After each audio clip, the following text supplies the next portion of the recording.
The sun shone brightly over the golden mansion on the hill, making the windows sparkle like jewels. Birds flitted in the garden fountains, and the scent of sweet roses filled the air. Inside, excitement buzzed through the air like the shimmer of a song. It was the day of Grandma Tasha's grand family gathering, the most awaited event of the year. Everyone knew that Grandma Tasha wasn't just rich in money. She was the Tasha, a kind, wise, and fabulously elegant millionaire who had built her fortune from her own hard work and creativity. But what made her truly special was her heart. Still, her family sometimes forgot that part. The long driveway filled with shiny cars as family after family arrived. Out stepped people dressed in the most colorful and luxurious fabrics anyone could imagine. Uncle Theo wore a deep emerald velvet suit with gold buttons that gleamed when he moved. His shoes were polished so bright you could see your reflection in them. Aunt Lila floated out in a flowing sapphire gown sprinkled with tiny crystal beads. Her matching silver tiara sparkled like a crown. Cousin Leo strutted in wearing a scarlet tuxedo jacket with a diamond pin on his collar. "Wait until Grandma sees me," he said proudly.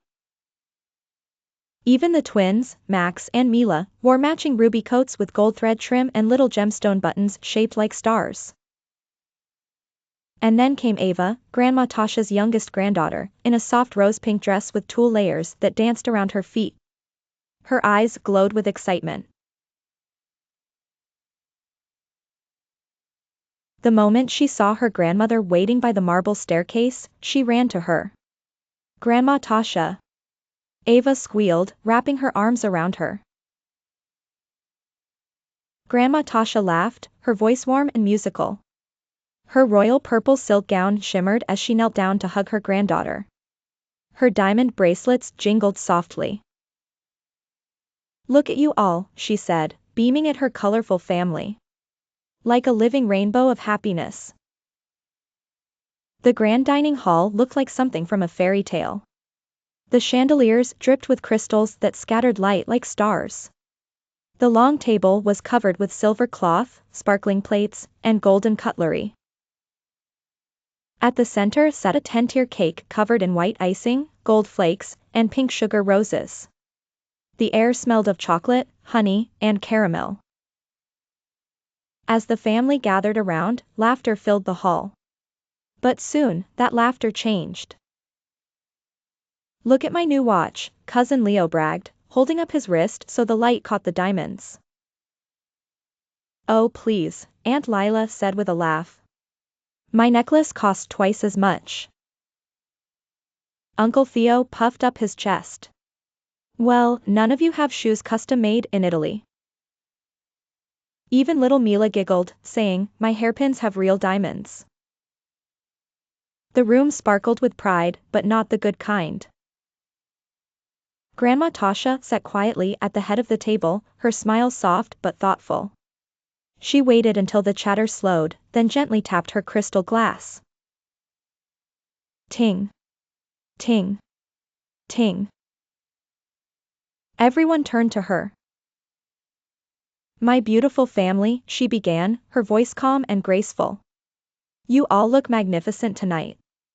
Truly, I've never seen so much color and joy in one room." She paused, looking around with kind, shining eyes. "But I must tell you something important.